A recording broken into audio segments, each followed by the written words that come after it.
I want to take a few minutes today to talk about some conspiracy theories that are very anti-Semitic, which have been spreading in some right-wing circles and unfortunately even in some left-wing circles, which in short are about blaming supposed Israeli billionaires. And the word supposed is important, and you'll know why in a second. The theories are that Israeli billionaires are really the people interfering in American elections. The gist is it's not Russians that are interfering, it's not anybody else.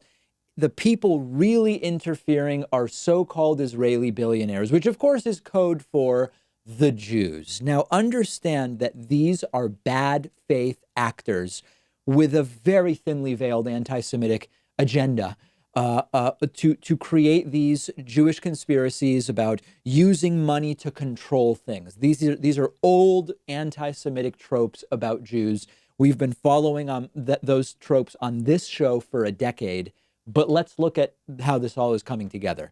The most important thing to understand is that there are almost no Israeli billionaires, okay? And even lots of the people that are sometimes called Israeli billionaires really sort of aren't Israeli in any realistic sense. So if you want to figure out whether a conspiracy theory has any merit, you have to, as I said earlier this week, critically analyze primary sources. So the first thing to figure out is, who are all of the Israeli billionaires? Let's figure that out first. And a simple Google search turns up a list of 23 people, not 230, not 2,300, not 23,000. There are 23 people listed as Israeli billionaires, at least nominally, as of 2018. We are talking here about a list that is at the most 23 people, but I encourage you to go beyond just the list. Look closely at this list, and you will realize a lot of these people aren't even really Israeli in any sense other than holding citizenship, which is available to any Jewish person who wants it. I was born in Argentina. I came to the US at age 5. I could go and spend a year in Israel. I think it takes about a year. And I could get Israeli citizenship, and then I could move right back to the US. Would I be Israeli in terms of the defining characteristic of, am I now an Israeli television host?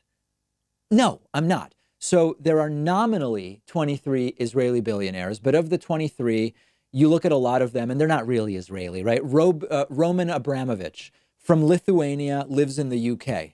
From Lithuania lives in the UK. Okay, he has Israeli citizenship, but not really what you think of when you think of an Israeli billionaire, neither born there nor lives there.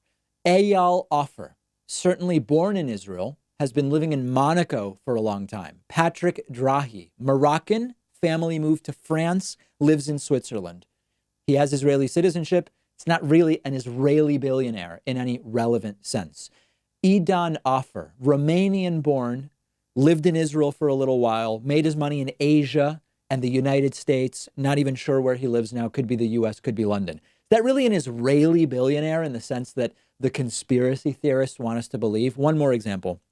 Haim Saban, born in Egypt, went to Israel, has been living in Beverly Hills for a very, very long time. Is that really what we're talking about when we say Israeli billionaire? So my point is, even on the merits, you start with a list of 23 supposed Israeli billionaires. You very quickly see that roughly half or more don't even really fit the definition. And then very rapidly, the conspiracy theory on which this is all built falls apart. Now, there's one other angle to this that I want to mention. Some of these supposedly Israeli billionaires, as I told you, live in the United States. They're really American in practical terms. Some of them might get involved in politics, as everyone has a right to do who is an American citizen. So once you're talking about, well, when you say Israeli billionaires, are you talking about just Americans, Americans who live in the United States and have American citizenship? They are getting involved in politics. That's part of the system we have. It's a broken system, right? The system we have for how politics is financed is disgustingly corrupt. It's completely broken. But to single out individuals who held or hold Israeli citizenship, but who really are Americans, as the real conspiracy is a very thinly veiled anti-Semitic trope, and we shouldn't fall for it. When anyone else gets involved in politics in the country where they live, it's called participating in the election. When a handful of rich Jews do it, it's Israeli billionaires conspiring to influence elections. It's pathetic, it's transparent, but sadly it works on a lot of people, and it's being used as the shiny thing to take your attention away from real election interference, real voter suppression, real purges of the voter rolls, and all of the other things that we've been talking about on this program for the last 3 years and 1 month of Donald Trump's presidency. Don't fall for it. Don't fall for it. Let me know what you think. I'm on Twitter at @DPakman. Make sure you're following me.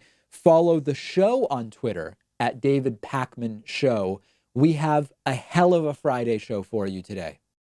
Do you feel like you just don't have enough time to become as intellectually well-rounded as you would like to be, that there are just not enough hours in your week for you to read all of the books that you want to read? One of our sponsors is called Blinkist, and it's an app that lets you consume an entire nonfiction book in 15 minutes. It's only about $8 a month, but you can try it for free for a week and get 25% off a subscription when you go to Blinkist.com/Pakman. What Blinkist does is take thousands of popular nonfiction books and condense them into either text or audio that you can read or listen to in just 15 minutes. And what you get is all of the most important ideas and information from the book.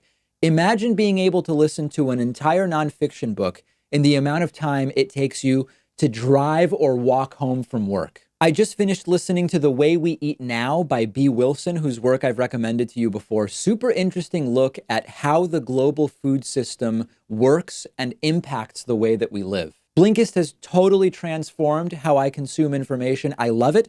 Of course, I read a book in its entirety when I can, but there are simply just so many books that I want to read and would not have the time for if it weren't for Blinkist. They have books on politics, economics, philosophy, science, you name it. You can try it out yourself, totally free for a week, and get 25% off if you decide to subscribe just by going to Blinkist.com/Pakman.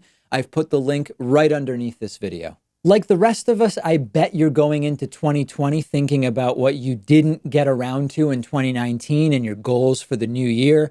If you want to work towards being your best self in 2020, understand more about the world around you, and make sure that your time is well spent, then Blinkist is for you.